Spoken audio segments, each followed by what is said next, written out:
Senhor, e que a gente possa, a cada dia, estar relembrando da Tua palavra, Senhor, relembrando esses ensinamentos e tendo alegria no nosso coração, porque nós almejamos o céu também, Senhor. Sim, e nós temos a certeza de que o Senhor está no controle de tudo e que a Tua vontade, Senhor, é perfeita para nós. Nós pedimos que o Senhor esteja conosco, que o Senhor nos acompanhe, que o Senhor nos prepare para a Tua palavra agora. E com o perdão dos nossos pecados, em nome e por amor de Jesus. Amém. Amém. Glória a Deus. Amém. Obrigado, Sara. É muito pertinente seu comentário e essa questão mesmo dos interesses, né? É lamentável ver o nosso país como os interesses, eles sobrepõem a realmente as necessidades da nação, né? E isso é notório, né? Visível.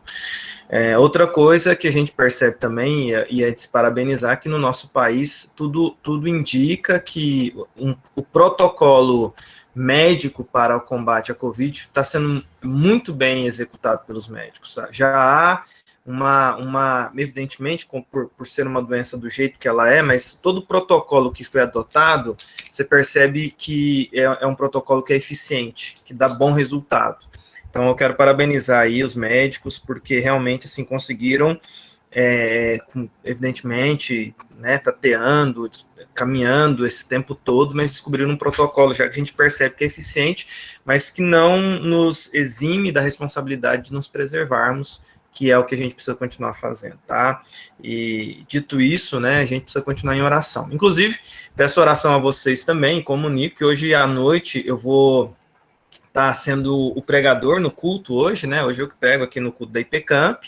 Então, quem quiser estar lá ao vivo, será muito bem-vindo, né? A gente vai estar lá. Hoje eu vou estar falando sobre um tema que eu acho que é legal, peço que vocês orem sobre ele, que é sobre Jesus ser o nosso descanso. Acho que para esses dias de cansaço que nós estamos passando, nós vamos ver aqui vamos dar lá hoje à noite no culto, né? A mensagem vai ser sobre isso, Jesus o nosso descanso, ou nosso Shabat, e acho que vai ser interessante. Então, hoje à noite, lembrem de orar por mim, tá? Na ministração da palavra hoje à noite na IPCamp. Nós vamos dar sequência, então, hoje aqui no nosso estudo, voltando ao tema que eu vinha abordando com vocês, que é sobre o céu.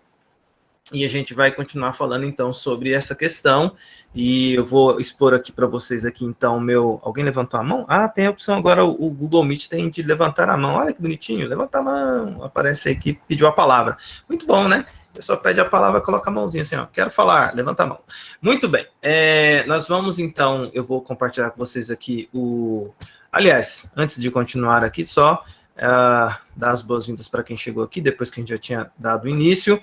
Então, a gente tem aqui, chegou aqui a Adriana, a Aide, o Jesus, Liliane, a Marfisa, Regina, Renê, Ruth Castelnovo, e esses aí que chegaram posteriormente, tá bom? Estou muito feliz porque entre as salas da EBD, não feliz, mas agradecido, entre as salas da EBD, que tem se mantido, todas tiveram perda por conta disso tudo, o desgaste que vai vindo, mas se você olhar no boletim da igreja, a nossa sala é a sala que tem tido a maior média. Não sei quem observa isso no boletim, eu observo, né?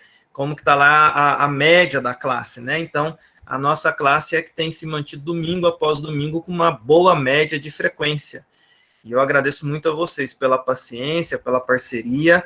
A gente tem mantido aí essa média de 30 alunos, somando todo mundo que está aí nas suas casas, uma média de 30, né? A gente começou com uma média de 40, caímos para 30, tá numa média dentro do aceitável diante da situação que a gente vai cansando. Então, muito obrigado por vocês estarem comigo, com a Sara e com o Samuel nos apoiando aí, participando dessa sala, tá bom?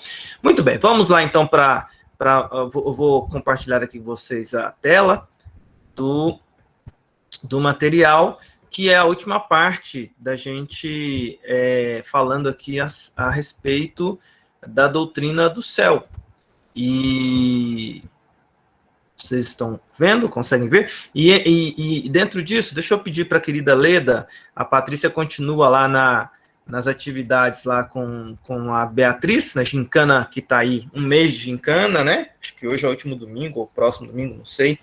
E eu peço para a querida Leda para nos ajudar aí, Leda, como você já faz automaticamente, mas peço para você. Aliás, domingo passado pela manhã, depois de meses, eu reencontrei a Leda, né? Leda toda carinhosa, né, Leda? Foi muito bom rever você lá na igreja, lá toda. Olha que ministério, né? A hospitalidade é um dom, é um ministério. A Leda tem esse dom ali, ela ali na igreja ali, né? É uma das pessoas mais hospitaleiras que tem ali na nossa igreja, e é muito bom, viu, Leda? Obrigado.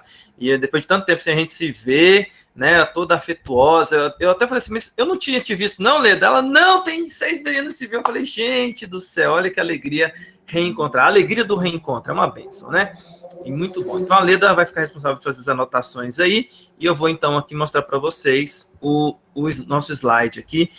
Só confirmem aí se vocês... Oh, Jesus! Só confirmem aí, ver se vocês estão vendo a tela que eu estou vendo aqui. Vê se vocês estão... Tá aparecendo aí para todo mundo, não tá? Acredito que sim, né? Eu não estou vendo vocês, então preciso que alguém fale sim! Ou naquela cabine do Silvio Santos. Tá aparecendo. Muito bem, então tá bom. Era igual aquela cabine lá do Silvio Santos, né? Você quer? Sim! Muito bem. Muito bem. Olha só, o céu não terá fim. Esse é o nosso tema dessa manhã. Só para a gente recordar, a gente está falando aqui sobre o céu, né?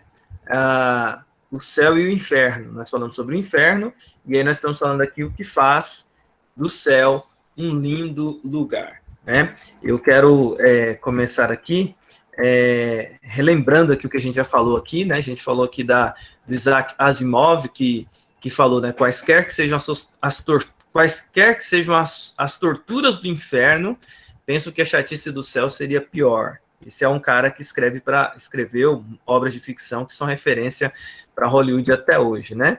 E a gente tem aqui o que a gente já caminhou até aqui, né? A gente falou que o céu é um lugar, e falamos aqui algumas coisas muito interessantes acerca deste lugar, né? Físico, real, tangível, né? Palpável, onde nós viveremos em 2 etapas, né? Antes da volta de Jesus. Se a gente for para o céu antes da volta de Jesus, nós estaremos ali naquele lugar perfeito e pleno, mas que ele, como terra e inferno, terão um novo significado, serão ainda realçados, alcançarão ainda algo mais, e isso é apenas possível em Deus, após a volta de Jesus. Nós falamos sobre isso aqui também. E falamos bastante sobre essa questão, olhando para textos, né? Inclusive, o pessoal gostou muito dessa questão aí da Nova Jerusalém, que aparece em Apocalipse 21:16, e até na semana passada lá na igreja eu falei sobre isso também, e o pessoal ficou muito achando interessante a questão dos andares, né? O pessoal nunca tinha pensado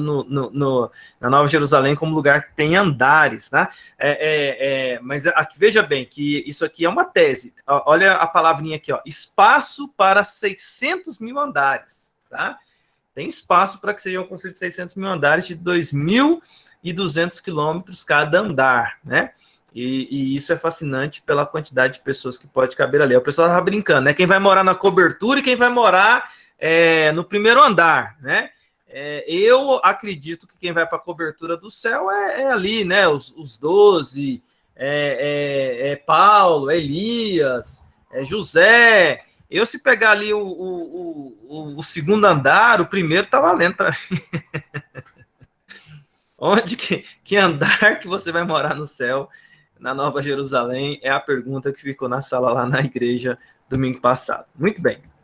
Nós falamos também que é um lugar de portas abertas, né? Quando a gente fala que o céu é um lugar de portas abertas, nós estamos reenfatizando, nós estamos dizendo que ali naquele lugar de portas abertas não há perigo, né? Ali não entra o ladrão.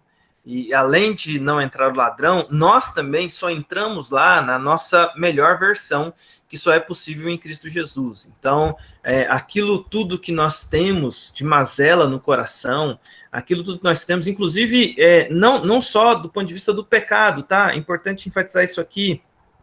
No céu, é um lugar onde não haverá mais tristeza, onde não haverá mais pranto, onde não haverá mais sentimentos, não haverá mágoa, não haverá rancor.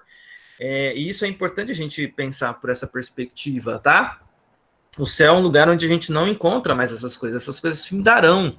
Então, é importante pensar nessa realidade, um lugar onde não haverá mais pranto, não haverá tristeza, não haverá mais dor, não haverá mais mágoas, né? Porque, na verdade, o nosso coração, ele carrega consigo essas coisas, traumas, complexos.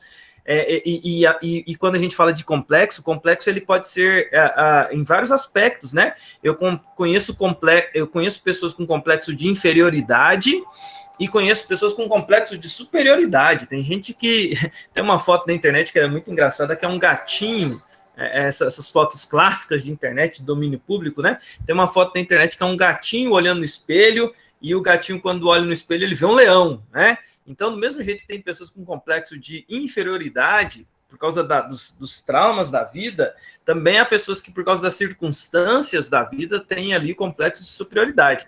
O céu é um lugar onde não entra complexo, o céu é um lugar onde você se vê da forma como você é, de maneira real, sem a ilusão do pecado que nos embota os olhos, né? que nos embaça os olhos, né? Nós temos um grande problema na nossa sociedade, que é uma visão distorcida de tudo, visão distorcida da realidade, visão distorcida do próximo, visão distorcida de nós mesmos, né? Eu gosto muito de pensar sobre essa perspectiva pelo olhar da cosmovisão, que a gente estuda na teologia também, porque eu gosto muito do exemplo tem um desenho, deixa eu só sair aqui para falar isso olhando para vocês. Tem um desenho eu até achei esse desenho há uns anos atrás no YouTube, mas não é para nossa aula, não vou nem passar ele aqui não, porque eu poderia passar ele aqui, mas não é o nosso foco aqui. Mas é um desenho, se eu não me engano, ele é de 1938, da Disney, e é o desenho do Pluto. Vocês lembram do Pluto? Quem gosta do Pluto aí? Eu gosto do Pluto, né? O desenho do Pluto, né? O Pluto é o cachorrinho do Mickey, e o Pluto, ele passava muito na TV Globinho, mas passava muitos desenhos da Disney, né? E tem um desenho do Pluto que ele vai parar numa casa, numa casa de espelhos, né? A Mirror House, que tem muito nos Estados Unidos. No Brasil, nos parques, não tem Casa dos Espelhos, né? Você tem várias coisas, mas no Brasil os parques não copiou essa Casa dos Espelhos. O que era uma Casa dos Espelhos? O nome do desenho chama Pluto's Bones, né? Que ele pega um osso lá do cachorrão, daquele bulldog, e foge dele, e tal, e vai parar numa Casa dos Espelhos. E aí, na Casa dos Espelhos, o Pluto vai se vendo ali cada hora ele se vê num espelho que tá ali côncavo ou convexo, né? À medida que você mexe no espelho e deixa ele côncavo, convexo, o reflexo ele sai alterado ou adulterado, né? E aí o Pluto, ele é muito engraçado, quando ele chega na Casa dos Espelhos, ele vai se vendo nos espelhos, ele se vê grandão, outra hora ele se vê pequenininho, outra hora ele se vê comprido, outra hora ele se vê barrigudo, outra hora ele se vê, sabe, ele se vê de várias formas, parecendo um canguru, e ali a gente tem uma coisa muito interessante que levanta uma pergunta, né? Se a vida inteira, veja bem, nós estamos nos vendo aqui pela câmera que nos mostra como nós somos. Nós temos o espelho que nos mostra como nós somos. Mas se a vida inteira o espelho pelo qual você se vê fosse distorcido, e o único espelho que você tivesse a vida inteira para se enxergar fosse distorcido, e você se enxergou a vida inteira por um espelho distorcido, qual é a visão que você teria de você mesmo? Distorcida. Porque é a forma como você teria se visto a vida inteira. E aí você se enxergaria daquela forma. O pecado, a queda, afetou o nosso olhar das coisas. Nós enxergamos muito por sombras, nós enxergamos muito coisas que a gente não consegue entendê-las a fundo, as camadas.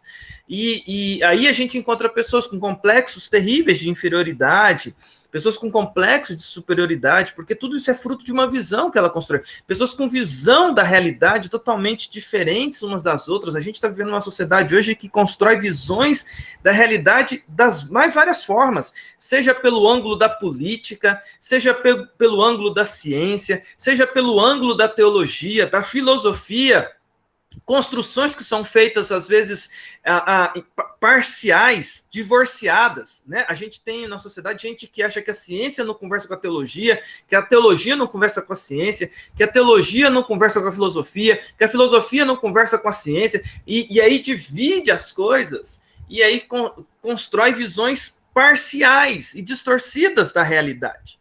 E é o que eu vejo, né? Você vê, por exemplo, no ambiente político, pessoas que colocam sua esperança em política, achando que a política vai resolver o problema dessa existência aqui. Você tem gente que, ao mesmo tempo, coloca esperança na ciência. Teve muita gente que se frustrou esse ano com esperança na ciência.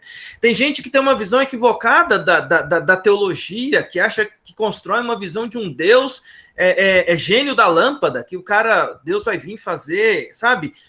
Eu tenho direito a 3 pedidos, faça o seu pedido aí, que Deus é obrigado a atender, eu determino, eu ordeno. Então, veja que isso são frutos de quê? Construções, visões de mundo que as pessoas constroem. O nosso exercício, quando a gente está falando sobre isso, é a gente lutar contra isso. E aí, indo lá para o céu, né? O que acontece quando a gente entra no céu? Isso tudo cai por terra. Lembra da cena, ou lembra daquele momento em que Paulo, quando é alcançado por Jesus, e ali ele tem como que umas escamas nos olhos, e ele fica impedido de ver, aí de repente ele vai lá para o local onde ele precisava ir se encontrar, eu não lembro qual o nome do personagem que encontrou com ele, tô com Zacarias na cabeça, mas é outro nome, e aí de repente faz uma oração, e o que acontece? Aquelas escamas caem dos olhos, e aí Paulo fala, como que escamas caíram dos meus olhos? Eu imagino que quando a gente entrar no céu, essas escamas vão cair dos nossos olhos e a gente vai finalmente ver como as coisas são. E eu acho que é uma das coisas mais lindas do céu. Ver, de fato, como as coisas são. Sem o engodo, sem a mentira, sem a falácia, sem os sofismas. Ver a verdade por inteiro. E tanto acerca de nós, quanto acerca da realidade, quanto acerca das coisas, e o céu é este lugar maravilhoso onde não entra mentira, onde não entra sofisma, onde não entra falácia, onde não entra o engano, onde não entra a ilusão, onde não entra nenhuma sombra ou variedade de dúvida, e isso é fundamental para a gente compreender o céu. Isso dá desdobramento para muitas coisas, né? Você se enxergar de fato como é e ver as coisas como de fato são.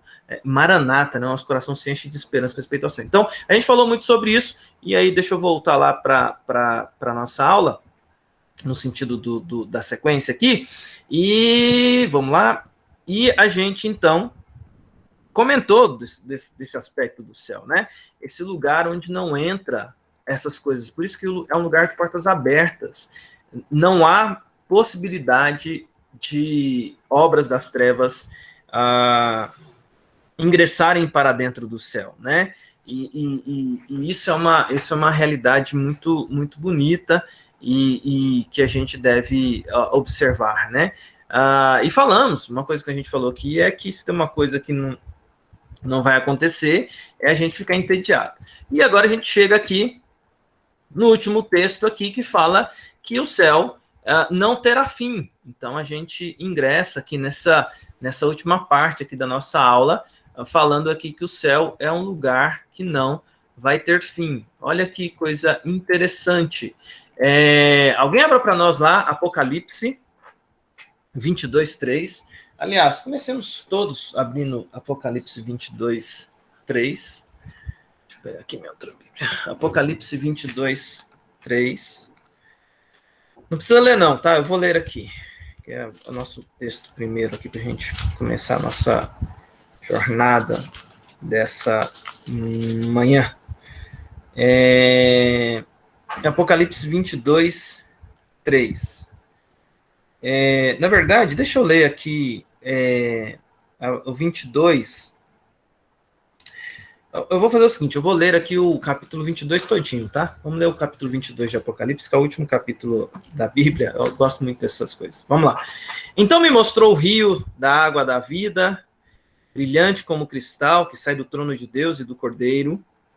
No meio da sua praça, de uma e outra margem do rio, está a árvore da vida, que produz 12 frutos, dando o seu fruto de mês em mês. E as folhas da árvore são para a cura dos povos.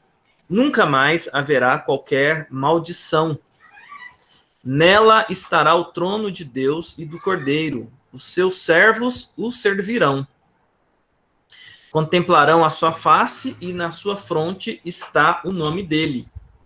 Então já não haverá noite, nem precisam eles de luz de candeia, nem de luz do sol, porque o Senhor Deus brilhará sobre eles e reinarão pelos séculos dos séculos. Disse-me ainda, estas palavras são fiéis e verdadeiras.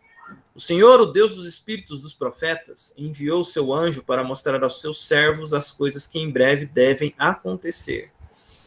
Eis que venho sem demora. Bem-aventurado aquele que guarda as palavras da profecia deste livro. Eu, João, sou quem ouviu e viu estas coisas. E quando as ouvi e vi, prostrei-me ante os pés do anjo que me mostrou essas coisas para adorá-lo. Então ele me disse, vê, não faças isso. Eu sou conservo teu, dos teus irmãos, os profetas, e dos que guardam as palavras deste livro. Adora a Deus. Disse-me ainda, não seles as palavras da profecia deste livro, porque o tempo está próximo. Continue o injusto fazendo injustiça, continue o imundo ainda sendo imundo, o justo continue na prática da justiça, e o santo continue a santificar-se. E eis que venho sem demora, e comigo está o galardão que tenho para retribuir a cada um segundo as suas obras. Eu sou o Alfa e o Ômega, o primeiro e o último, o princípio e o fim. Bem-aventurados aqueles que lavam as suas vestiduras no sangue do Cordeiro, para que lhes assista o direito à árvore da vida e entrem na cidade pelas portas. Fora ficam os cães, os feiticeiros, os impuros, os assassinos, os idólatras e todo aquele que ama e pratica a mentira. Eu, Jesus, enviei o meu anjo para vos testificar essas coisas às igrejas. Eu sou a raiz e a geração de Davi, a brilhante estrela da manhã.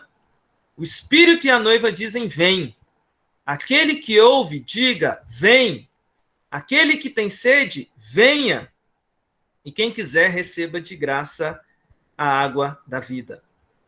Eu, a todo aquele que ouve as palavras da profecia deste livro, testifico.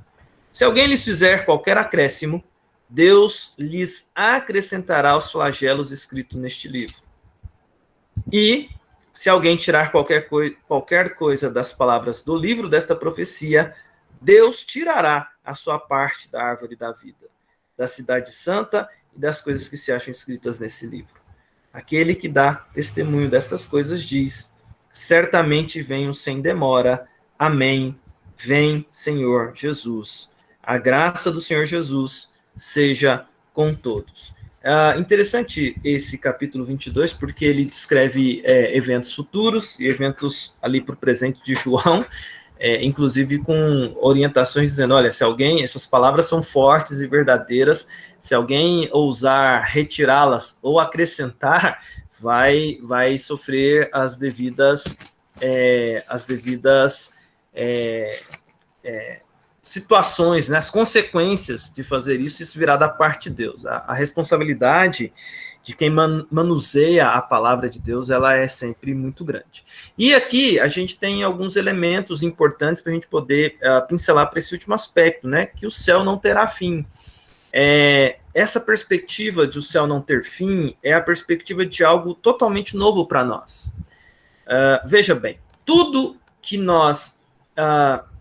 ao nosso redor, mesmo que filosoficamente, teologicamente, a gente tenha a concepção de que nós temos uma alma imortal, mesmo que a gente tenha uma concepção de que Deus é eterno, então existe, a gente já falou isso aqui na doutrina também, diferença entre eterno e imortal, tá? Eterno é aquele que não tem começo e também não tem fim. Imortal é aquilo que tem começo, mas não tem fim. E nós estamos falando de que Deus criou a nossa alma, Deus nos criou como seres que serão imortais e que o nosso corpo vai ser ressuscitado e assim vai ressuscitar e assim será imortal.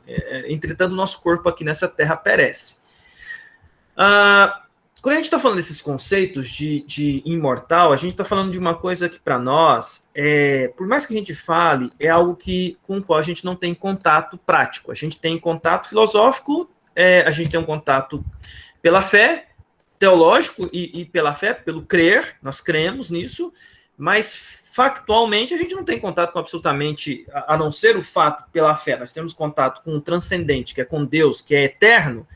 A gente não tem contato com absolutamente nada ao nosso redor e a gente não tem experimental nenhuma vivência de imortalidade no sentido de experimental, entende? Eu tenho uma sensação aqui da minha alma ser uma alma velha, porque minha alma é uma alma sabe, minha alma é antiga, eu sinto que ela é antiga. Não existe isso. A minha alma foi criada na concepção, né? Quando eu fui concebido, a minha alma foi criada, assim nós cremos. E assim a sua também. E ela é imortal a partir daí. Então a gente não tem experiência de ter vivido muitos anos. A gente não acredita em outra doutrina, a gente acredita dessa forma. Somado a isso, do que eu estou falando, e veja onde eu quero chegar, tudo ao seu redor, veja bem, absolutamente tudo ao seu redor é finito. Tudo ao seu redor é finito. Então, o que eu tenho aqui ao meu redor aqui que é finito? O que é finito? Foi criado e não vai durar para sempre. Mostro aqui para vocês aqui. Deixa eu cortar aqui para mostrar para vocês o que eu quero argumentar aqui para vocês terem noção do que eu estou falando. Então você pega isso aqui, mega ultra finito, né? Teve um começo e tem fim. Isso aqui, um livro, né? Pegando aqui pela perspectiva do livro. Isso aqui não existia. Isso aqui foi criado. Essas páginas foram feitas, foram produzidas. E isso aqui pode durar muito tempo, mas isso aqui não dura para sempre. Isso aqui pode vir a ser destruído. Mas veja que isso aqui passou a existir em algum momento. Tudo em volta de você. Essa parede aqui não existia aqui. Isso aqui não existiu sempre em Campinas. Isso aqui houve um tempo que isso aqui em Campinas era como a gente... Vocês sabem o nome de Campinas antes de chamar Campinas, né? Campinas tem um nome gigantesco e foi diminuindo até virar Campinas, porque Campinas é o exemplo prático do brasileiro resumindo as coisas, né? O nome da cidade de Campinas, porque era Nossa Senhora, não sei das quantas, não sei que lá de Campinas. Aí depois diminuiu. Campinas do Mato Grosso. Vocês sabem que o nome da cidade de Campinas foi Campinas do Mato Grosso, né? Durante um bom tempo. Campinas do Mato Grosso. Isso lá nos anos 1800 e alguma coisa. Aí brasileiro, né? Brasileiro assim, não, tá muito grande isso não. Porque era Campinas do Mato Grosso, porque aqui em Campinas tinha uma vasta... o estilo que para os bandeirantes atravessaram era uma pastagem muito espessa e difícil. Aí ficou o nome lá, Nossa Senhora, não sei do que, das quantas, não sei o que, de Campinas do Mato Grosso. Aí diminuiu para Campinas do Mato Grosso. Esse era o nome da cidade oficial durante muito tempo. Aí o pessoal brasileiro, né, já diminuiu para Campinas. Foi diminuindo, virou só Campinas, né? Campinas, onde eu estou nesse momento aqui, locado, dando essa aula para vocês, isso aqui não foi esse apartamento a vida inteira. Isso aqui passou a existir durante um momento, ok? Em algum momento foi construído, é finito e pode vir a ser derrubado. Concordam comigo? De repente, vamos construir outra coisa, derruba.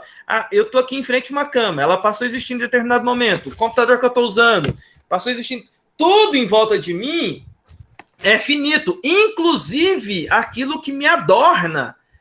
O tempo em volta de mim, o tempo, quando chegarmos ao novo céu e nova terra, o tempo, ele inclusive vai ter chegado à sua conclusão e vai ser inaugurado um novo céu e nova terra na eternidade. Até o tempo, ele vai ter uma perspectiva diferente que a gente ainda não viu. O tempo foi criado por Deus. Ok? Que da eternidade cria o tempo, como esse local aonde nós habitamos. Nós estamos dentro do tempo. Então a gente nem consegue pensar alguma coisa fora do tempo, porque tudo para nós está limitado pelo tempo, com começo, meio e fim. Tudo, absolutamente tudo. Pega o controle da TV, não existiu para ser. A gente tem uma data de origem. Tudo ao nosso redor tem uma data de origem e tem uma data de final. E aí é muito interessante a gente filosofar sobre isso, pensar um pouquinho a fundo, fazer desdobramentos sobre isso, porque pela primeira vez na nossa existência, falando do ponto de vista de seres existenciais, nós vamos para um lugar aonde não existe fim. Pensar sobre isso é muito importante, ao meu ver, evidentemente. Porque acho que essa é uma das experiências mais únicas, porque tudo ao nosso redor tem fim. Tudo ao nosso redor é finito, é perecível. Imagina você ir para um local onde agora não tem fim. É lidar com uma realidade nova. E essa expectativa do céu, para mim, é uma das coisas mais significativas. Este lugar que não tem essa preocupação, a gente especialmente brasileiro, né? Que a gente tem um ditado no Brasil, né? Não há mal que perdure e não há bem. Como é que é? Não há mal que perdure, não há bem que dure. Como é que é o ditado, gente? Fala aí, Sara. Eu acho que é assim, não há mal que perdure, nem bem que sempre dure. Não há mal que perdure, não há bem que sempre dure. Olha a realidade do brasileiro, até nos seus ditados, né?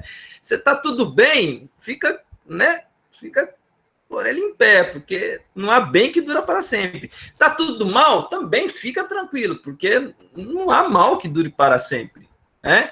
A nossa realidade de coisas finitas, porque e é natural pensar assim, porque a existência é assim. A gente, desde cedo, vai sendo tratado pela vida a ver as coisas indo, a ver as coisas findando, a ver coisas evaporando, desaparecendo, acabando. A gente precisando se despedir, como eu já falei aqui até na nossa última aula passada, quando citei lá o fato de Jesus ter chorado a morte de Lázaro por causa do efeito do tempo. A gente vive nesse mundo de coisas finitas. Tudo ao nosso redor é finito, inclusive nós somos assim também. E aí no céu vai ser esse primeiro contato com algo que é infinito. Por que infinito? E aí é importante a gente fazer uma distinção. Lembra que eu falei de eterno e infinito? Eterno é somente Deus. O Deus triuno, Pai, Filho e Espírito Santo, eterno. O único que é eterno é o Deus triuno. Combinado? Lembre-se sempre disso. É somente Deus. A parte de Deus, tirando Deus triuno, Pai, Filho e Espírito Santo, porque o Pai é eterno, o Filho é eterno e o Espírito Santo é eterno. Não existe diferença nisso. É eterno. Sempre existiu, sempre existirá. Alfa e ômega, como o capítulo 22 aqui mesmo diz. Tirando Deus triuno e eterno, o resto tudo é criado. E tudo criado infinito, né? Com possibilidade de infinitude, mas criado, passou a existir em algum momento. O cosmos passou a existir, a luz, o sol passou a existir, a luz passou a existir, o céu passou a existir, os anjos passaram a existir. Deus cria absolutamente todas as coisas. Mas eterno, somente ele. Ele até cria com possibilidades infinitas, mas eterno é somente ele. E aí é no céu, tá? Nessa nova realidade, que nós vamos finalmente tocar, tatear esse aspecto da nossa existência, que é a infinidade, não apenas do ponto de vista filosófico, mas agora experimental. E eu acho isso uma ideia fascinante na minha cabeça. Muito bem, só uma pausinha aqui rapidinha. O Eládio entrou aqui, nosso querido irmão Eládio. Eu não poderia, Eládio, porque você fez aniversário uns 2 domingos atrás, né? E aí, no domingo que você fez aniversário, você, escapuliu, foi curtir a vida, né? Você e a dona Solange. E depois, eu estava lá na igreja dando aula, eu te encontrei, acho que lá rapidamente. Eu não sei onde que eu te encontrei, Eládio. Mas eu só queria aqui fazer uma pausa aqui rapidamente, para agradecer a Deus pela vida do Eládio, reconhecer aquilo tanto que isso é importante para nós. Dizer para você, meu irmão, que Deus continue abençoando sua vida grandemente, tá bom? Renove sobre você a graça e te dê muitos anos mais de saúde, alegria e paz. Você é muito precioso para nós aqui da IPCamp, especialmente com o seu ministério na IBD, viu? Sua dedicação junto com os demais irmãos, mas eu sei do seu amor pela IBD. Como eu sou apaixonado em IBD, que é o maior seminário do mundo, eu quero aqui dizer para você parabéns pelo seu aniversário, mesmo que atrasado, mas não poderia deixar de fazer na frente da turma, tá bom? Obrigado, pastor. Agradeço muito. Tá bom, meu irmão. Deixa eu desligar aqui que o gás está passando aqui. Tá joia. Então, dando sequência aqui, então, essa perspectiva de infinito, para mim, é uma coisa que enche meu coração de expectativa, tá? Vamos lá, vamos seguir que a gente tem ainda algumas coisinhas para comentar aqui que eu penso que são interessantes. Então, e aí, algumas coisas sobre o céu nessa infinitude, para você pensar. O céu é uma festa santa que nunca vai acabar. Eu acho sensacional isso aqui sobre o céu. O céu, veja que o capítulo 22 de Apocalipse fala sobre a celebração da noiva e do noivo, né? O noivo é o cordeiro e a noiva é a igreja. E algo está descrito, porque Jesus fala sobre as bodas do cordeiro, né?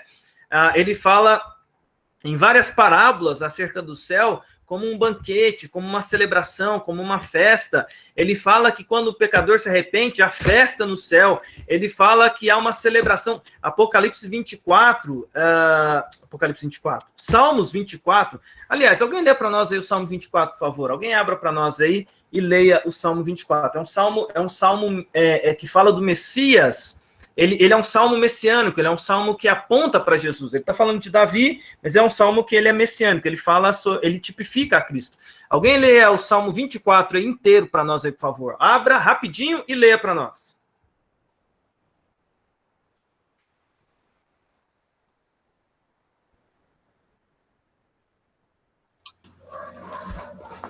Ao Senhor pertence a terra e tudo que nela se contém, o mundo e os que nele habitam.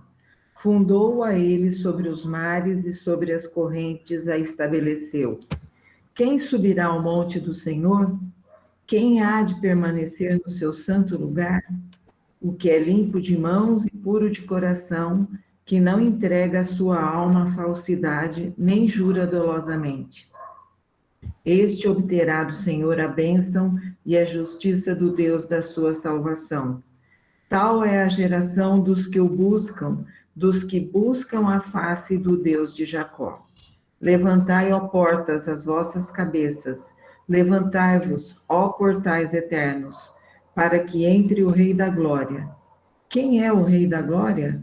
O Senhor forte e poderoso, o Senhor poderoso nas batalhas. Levantai-vos, portas, vossas cabeças. Levantai-vos, ó portais eternos, para que entre o Rei da Glória. Quem é o Rei da Glória? O Senhor dos Exércitos. Ele é o Rei da Glória. Esse salmo é um dos salmos que eu me emociono muito com ele, porque ele é um salmo messiânico que fala da vitória do rei, e ele retornando em glória para o seu palácio, né? E aí fala, levantai-vos, ó porta, ó vossas cabeças, levantai-vos, ó portais eternos, para que entre o Rei da Glória. Quem é o Rei da Glória? O Senhor poderoso, poderoso em batalhas. Esse salmo ele aponta para Jesus na sua missão de ter vindo a este mundo para redimir, para resgatar, para salvar, e agora ele retorna em glória, e ele carrega nas mãos o nome daqueles por quem ele veio morrer. E quando ele sobe aos céus ali após a ascensão, que é vista pelos discípulos de Jesus, a ideia que esse salmo apresenta para nós é Jesus chegando vitorioso ao céu, mas ele carrega consigo o nome daqueles todos que foram remidos por ele e que agora têm acesso ao céu. E isso me fascina, porque está lá o meu nome, né? Alexandre Antunes Pereira Santos, salvo pelo Redentor, e agora com acesso ao céu. Mas a cena que é descrita ali é da celebração quando o rei vitorioso retorna da batalha. E você não recebe um rei vitorioso em batalha com cara triste, gente. Você não recebe um rei vitorioso que saiu para batalhar pelos seus. O rei que saiu para batalhar pelos seus não foi os soldados, não foi o próprio rei que saiu. Você não recebe um rei que saiu para a batalha porque ele foi batalhar por você. Você não recebe ele sabe, como se, né, como se fosse uma coisa qualquer, como se estivesse vendendo ali um caminhão de abóbora, como se tivesse... não, a celebração, a festa, a regozijo, a alegria, a contentamento e a júbilo, porque o rei venceu.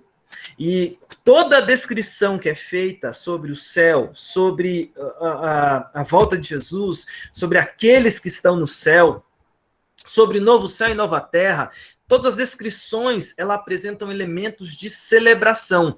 E essa celebração é uma celebração santa, uma celebração sem pecado, é uma celebração sem carnalidade, é uma festa sem malícia, é uma festa sem dolo, é uma festa sem interesses, é uma festa sem o pecado inclinando o nosso coração, mas é uma celebração. Então, quem inventou festa foi Deus, viu?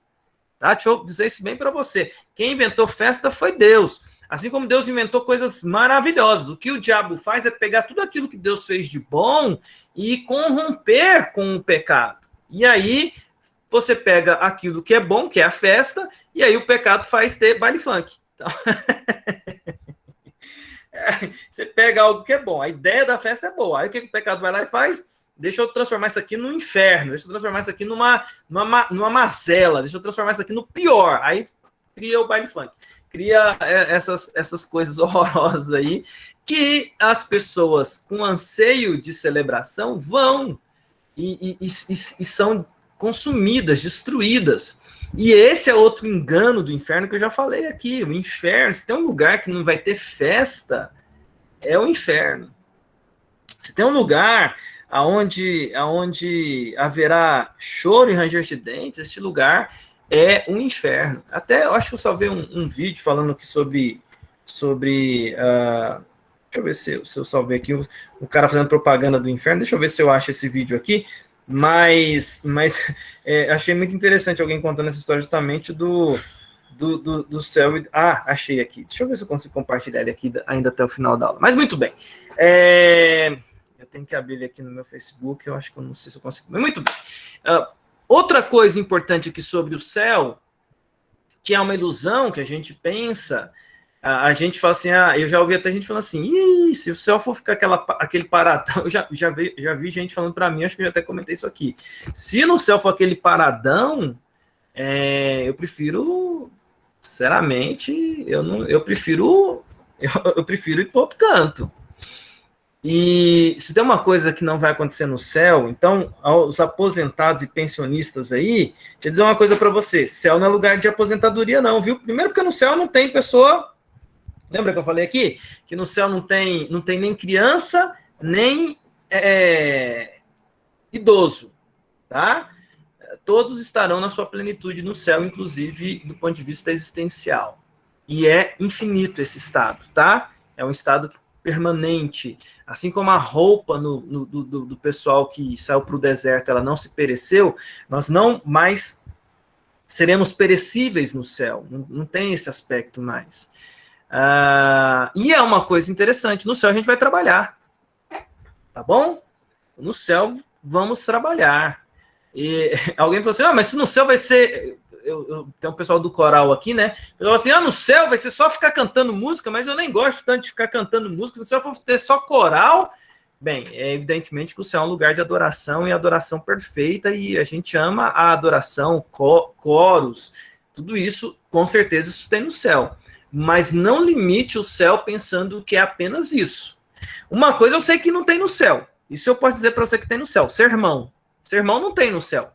Pregação não tem no céu. Porque o sentido da pregação é justamente ser como uma orientação.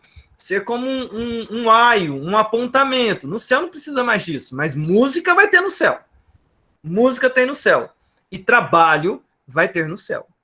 Nós trabalharemos de maneira diferente do que é hoje. No céu, uma nova função.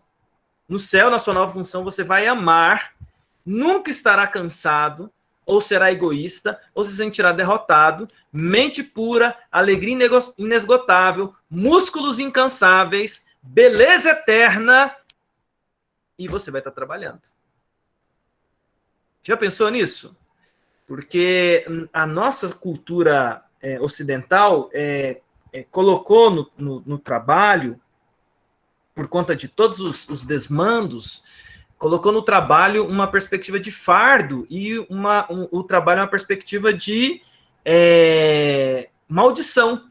Isso vem da ideia católico-romana, que considera o trabalho uma maldição, porque eles consideram o seguinte, olha, lá quando Deus vira para Adão e fala assim, do trabalho de tuas mãos comerás. Né? E aí fala lá que agora, com cardos e abrolhos, né, você vai com suor, com dificuldade, quando ele amaldiçoou o homem, né? Logo após eles serem expulsos logo após Deus chamar Adão, Eva e a serpente amaldiçoar cada um com especificidades. Ali a teologia católica diz que naquele momento o trabalho surge ali. Mas pera lá, vamos voltar um pouquinho ali a fita? Quando Deus colocou Adão lá no paraíso, Adão estava de folga lá? Ou ele tinha trabalho, gente? O que vocês acham? Adão trabalhava ou não trabalhava lá no Jardim do Éden? Antes da queda? Trabalhava. Qual que era o trabalho de Adão lá no Jardim do Éden? Dele e de Eva? Vai cuidar das plantas, dar nome. Dar nome para todo mundo, aguentar a Eva, já pensou que trabalhão que ele tinha? Cultivar a natureza. Certo. Pode continuar falando aí que eu tenho que tentar abrir aqui eu não tentei abrir antes, mas deixa eu tentar abrir aqui. Vai aí das ideias aí que foi aí de Adão aí, que estava lá, o trabalho dele era aguentar a Eva. Veja que vocês estão falando isso, né? Eu não falo isso, não. Vai, fala aí, gente. Deu o silêncio do povo aí, não vai nem dar tempo de eu abrir aqui meu Facebook para passar o vídeo para vocês, mas tá bom, então. Vocês não querem. Tô tentando abrir. Ele tinha cultivar a terra, né, pastor? Cultivar a terra. Certo. Eu ouvi esses dias uma expressão que eu gostei muito sobre a questão do céu. Vocês estão vendo aqui o que eu estou fazendo, né? Eu vi uma coisa que eu gostei muito sobre o céu esses dias atrás, aliás, sobre o Jardim do Éden esses dias atrás, que o pessoal estava comentando sobre um aspecto do Jardim do Éden, quando fala assim, mas esse trabalho de Adão era muito fácil, dar nomes aos animais. E ali, a tradução para isso, ela não contempla a profundidade daquilo que Adão estava fazendo, viu, gente? Vocês precisam ressignificar e redefinir isso.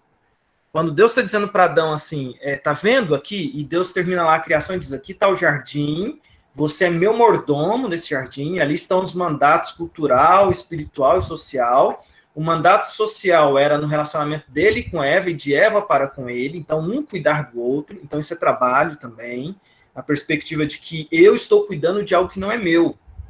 E isso permanece, viu? E eu cuidar de algo que não é meu, isso é uma missão, é um trabalho. Lembrando que eu vou prestar contas ao meu Redentor. Então, quando eu cuido dos filhos, quando eu cuido das pessoas em volta de mim, quando eu cuido da esposa, quando a esposa cuida do marido, aquilo é um trabalho. Ele tinha esse trabalho. Ele tinha um trabalho do relacionamento com Deus. Deus deu essa missão para ele. Olha, você tem que, todos os dias, se encontrar comigo na viração do dia. E ali acontecia esse encontro. Ele tinha essa responsabilidade. E o mandato cultural, que era cuidar do jardim. E aí fala assim, era dar nome para os animais. Gente, não houve na Terra um cientista com maior conhecimento do que Adão antes da queda. E a função de Adão não era apenas chegar lá e falar assim, isso aqui tem cara de vaca. Isso aqui tem cara de ornitorrinco. Isso aqui tem cara de onça. Veja que não faz sentido isso. O sentido é mais profundo. O sentido é cientificamente entender a função daquele ser.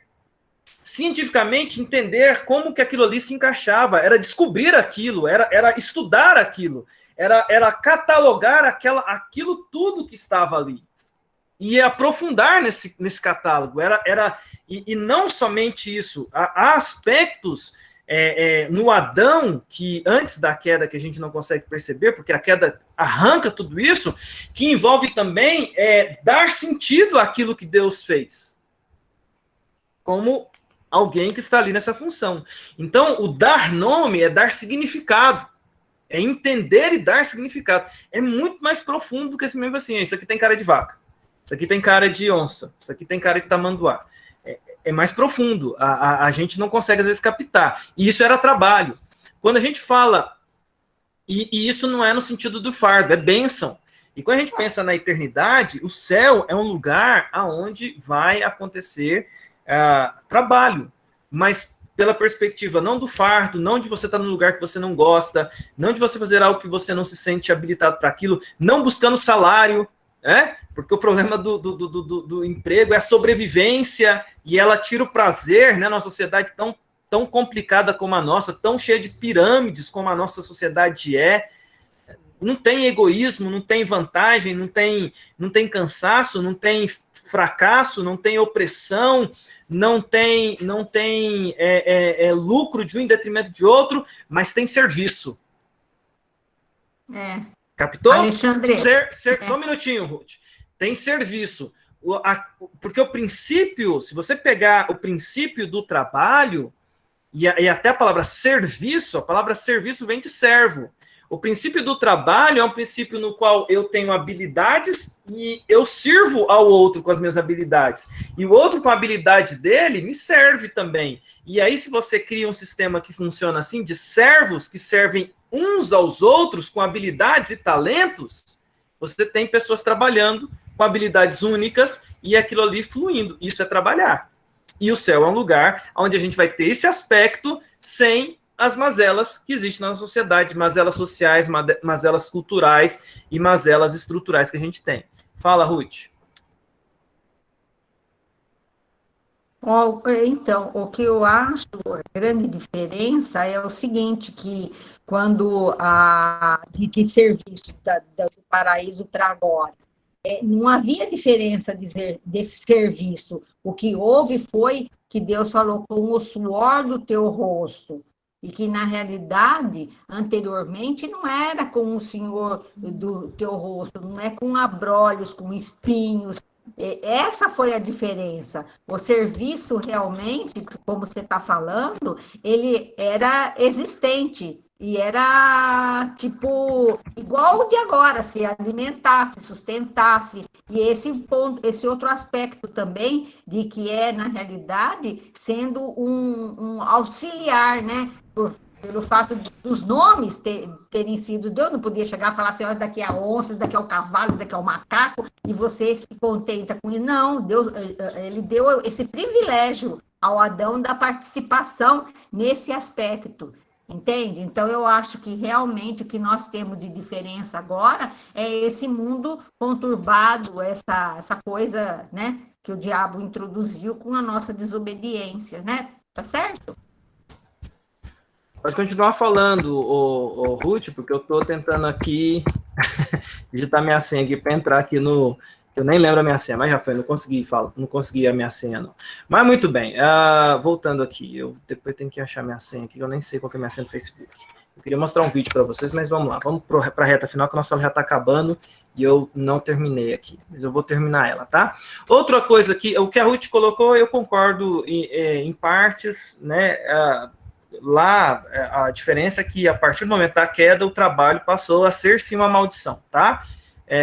No sentido de que o que era prazeroso deixou de ser uma coisa prazerosa e virou o que é hoje, que é uma situação de opressão que a gente tem na sociedade em vários aspectos, tá bom? Tanto é que houve escravidão, olha como que a coisa foi, né? Então, isso é fruto do quê? Isso é fruto da queda e do pecado. Mas vamos lá. Não esgotaremos nosso estudo acerca de Deus. Atributos intermináveis estão à nossa espera. A graça e a sabedoria de Deus nos surpreenderão cada vez mais, a beleza de Deus aumentará cada vez mais. E aqui, essa frase que eu gostaria de deixar com vocês aqui, vocês estão vendo? Acho que vocês não estão vendo. Ai, Jesus. Vou inventar de abrir o Facebook e me enrolei aqui. Vamos lá. Queria mostrar um vídeo para vocês e falhou. Falhou, acontece. Mas muito bem, vocês estão vendo aqui, né? Não esgotaremos nosso estudo acerca de Deus, atributos intermináveis. Eu falei isso aqui, eu acredito que no céu a gente vai ter acesso a novas cores, novas notas musicais, novas camadas da existência, inclusive aspectos de Deus totalmente novos que a gente sequer consegue imaginar. Nós estamos limitados por uma realidade que, inclusive, do ponto de vista mental, que coloca tudo de maneira muito finita. No céu, isso tudo vai romper. E aí nós temos a possibilidade de surpresas inesgotáveis. Olha que coisa interessante. Servimos a um Deus tão elevado em maravilhas que para vê-las será preciso uma eternidade. Em outras palavras, você vai viver a eternidade ao lado de Deus e você vai estar lá na eternidade, lá no ano 5.328, e você vai se surpreender naquele dia com algo de Deus que você não tinha visto ainda. Tamanha é a grandeza de Deus. O Max Lucado coloca uma frase que eu gosto muito, que ele diz assim: os anjos em volta de Deus, cada vez que eles contemplam Deus na sua majestade, ao dar uma volta sobre ele, se exultam de alegria ao ver novos aspectos desse Deus eterno. Nosso Deus é tão elevado em maravilhas que a eternidade não é suficiente para vê-las. Imagina isso. E você contemplando esse Deus dioturnamente ou eternamente, que é a realidade do céu, né? Eu termino a nossa aula aqui dizendo da história de John Todd e lendo aqui um trecho das Crônicas de Nárnia, como eu prometi para vocês que iria ler, né? Diz que esse John Todd foi um homem que estava à beira da morte, mas que 2 dias antes de morrer, ele começou a ficar numa realidade de um sono profundo, e ele acordava. Sono profundo, e acordava, e ele estava ali já às vésperas da morte mesmo, desenganado pelos médicos, mas no dia da sua morte, ele vira para sua esposa e fala assim: por acaso eu sou especial? Porque ele fala assim: estou vivendo 2 realidades. Por que eu teria permissão para ver tudo isso? E ele conta que nos sonos profundos ele estava tendo ali, sabe, anseios ou flashes do céu. E com essas palavras ele diz, né? Sou especial, por que teria permissão para ver tudo isso? E com essas palavras ele finda a vida dele aqui nessa terra. Como eu disse para vocês, o nosso fim da jornada, ele não é um fim da jornada que pode e que deve ser provocado. Isso eu sempre gosto de enfatizar isso, porque o fim da nossa jornada é um fim como um soldado que é chamado ao seu general quando ele completa a missão. E o sentimento é o sentimento do apóstolo Paulo: completei a carreira, guardei a fé, e agora a coroa da justiça me está reservada. Enquanto Deus me envia nesse combate, eu fico aqui até o dia que o meu general me chamar à sua presença. Eu anseio que ele me chame, mas eu só quero ir no dia que ele chamar. Até lá, essa vida aqui para mim é uma vida de batalha, aguardando o dia que o meu general me chamar. E quando ele me chamar, eu acredito muito no que o ser humano ele não consegue contemplar a beleza do que é o céu. Mas tem um autor, que é o C.S. Lewis, que escreveu as Crônicas de Nárnia, e eu tenho um canal de YouTube que é o Teoria da Inspiração. Aliás, se inscreve lá no Teoria da Inspiração, falta pouquinho para dar 2.000 inscritos. Se você não se inscreveu, se inscreve lá no meu canal de YouTube lá para dar 2.000 inscritos. Mas eu falo sobre filmes, eu tenho uma tese sobre filmes que Deus não colocou no coração do ser humano a capacidade de escrever finais, porque o final dos finais ele deixou para si. Então, todo final de série, de filme, sempre tem uma coisinha que fica assim, poxa, e quando fala final, feliz para sempre, o pessoal consegue falar isso, feliz para sempre. Porque, além disso, quando você vai mexer, dá problema. Você tem que colocar um problema de novo, você não consegue escrever uma realidade de felicidade plena sem que seja algo enfadonho. Deus não colocou no coração do ser humano essa capacidade. Mas alguém que buscou a escritura, que é o C.S. Lewis, para falar sobre o final, quando ele termina de escrever as Crônicas de Nárnia, a última crônica, que é a crônica, a última batalha, e aqui sem spoilers, mas eu vou ler aqui 2 parágrafos de como ele descreve o que é o céu pela visão dele. E ele fala 2 coisas aqui, eu quero deixar com vocês aqui de leitura para finalizar a nossa aula sobre céu, tá bom? E aí a gente abre para perguntas hoje ou no início da próxima aula. Vamos lá, diz assim, ó. A águia tem razão, disse Lord Diggory, e é uma conversa entre os Pevensey, das Crônicas de Nárnia, mais uma águia e mais um outro que tinha ido a Nárnia. Ele diz o seguinte: ouça, Pedro, quando Aslan, que significa o leão, né, que representa Jesus, quando Aslan disse que vocês nunca mais poderiam voltar a Nárnia, ele se referia à Nárnia em que vocês estavam pensando. Aquela, porém, não era a verdadeira Nárnia. Nárnia Terra, tá? Ela teve um começo e um fim. Era apenas uma sombra, uma cópia da verdadeira Nárnia, que sempre existiu e sempre existirá aqui, da mesma forma que o nosso mundo é apenas uma sombra, uma cópia de algo do verdadeiro mundo de Aslan. E aí ele termina o último parágrafo do livro, é o último parágrafo do livro das crônicas, das 7 crônicas que ele escreveu, ele termina dizendo o seguinte: olha só, isso para mim é a melhor descrição sobre céu e sobre final feliz.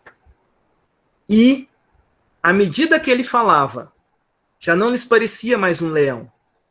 E as coisas que começaram a acontecer a partir daquele momento eram tão lindas e grandiosas que não consigo descrevê-las.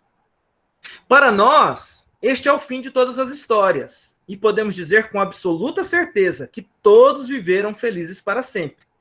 E aí é onde terminam os contos, mas aí o C.S. Lewis vai além, ele diz: para eles, os personagens, porém, este foi apenas o começo da verdadeira história. Toda a vida deles neste mundo e todas as suas aventuras em Nárnia haviam sido apenas a capa e a primeira página do livro. Agora ia começar a história para valer. Tudo antes tinha sido só a primeira página e a capa.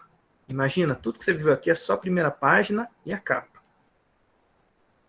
Agora, finalmente, estava começando o capítulo 1 da grande história que ninguém na Terra jamais leu. A história que continua eternamente, e na qual cada capítulo é muito melhor do que o anterior. O céu é infinitamente melhor. Maranata, vem, Senhor Jesus.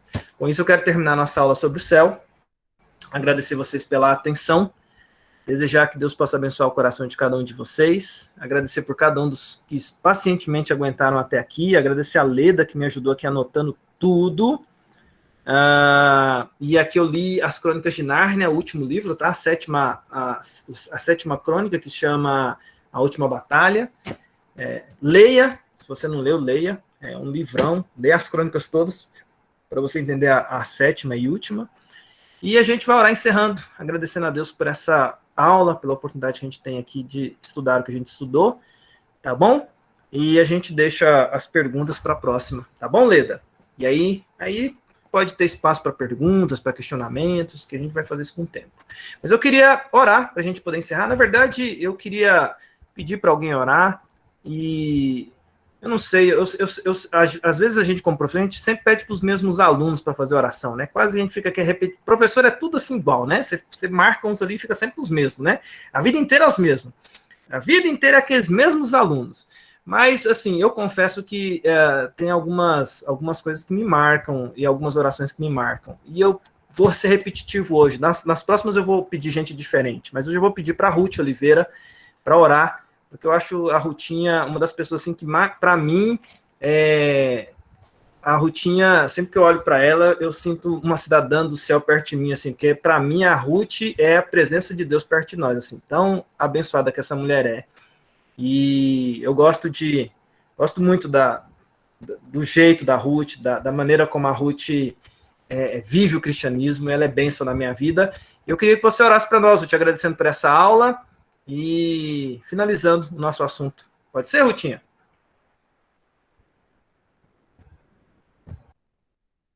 Sim, pastor. Obrigada pelas palavras. Vamos orar? Pai Santo, Pai querido, que bênção, ó Deus, grandiosa o Senhor nos dá, renovando diariamente nas nossas vidas, ó Deus e Pai, a Tua presença, a cada manhã, ó Deus, a Tua misericórdia, a Tua bondade, o Teu amor. Obrigado, ó Deus e Pai, porque a batalha já foi vencida, ó Deus, e porque o Senhor já tem os nossos nomes escritos, ó Deus, no livro da vida. Obrigado, ó Deus e Pai, por esses ensinamentos tão preciosos que estamos recebendo da tua parte, ó Deus, através do reverendo Alexandre. Obrigado, ó Deus e Pai, por esse teu servo, ó Deus, que tem sido uma bênção na nossa vida, na vida da nossa igreja, e no teu reino, ó Pai. Que o Senhor continue, ó Deus, usando como instrumento, ó Deus, para proclamar a tua palavra. E ajuda-nos, ó Pai, a vivermos, ó Deus, verdadeiramente esta vida verdadeira que só o Senhor pode nos dar. Ajuda-nos, ó Deus, a ansiarmos a cada dia, ó Deus, de estarmos na tua presença, ó Deus, nesse céu que será maravilhoso, que nós não conseguimos, ó Deus, entender o quão será isso, ó Deus, mas nós já vemos, ó Deus, que será muito maravilhoso. E por isso, ó Deus, nos prepare a cada dia para isso. Fica conosco, ó Deus, nesse dia, na nossa vida, a cada dia, ó Deus. Fortalece-nos, ó Deus, na fé, na esperança, e que esse dia, ó Deus, da tua volta, ó Deus, possa ser, ó Deus, um dia maravilhoso na vida de cada um de nós. Louvado seja o Senhor por isso, agradecemos e pedimos, ó Deus, sempre que o Senhor nos fortaleça, que o Senhor nos ajude, ó Deus, e nos abençoe, pois é no nome santo e precioso do nosso Senhor e Salvador Jesus Cristo que eu oro e te agradeço. Amém. Glória.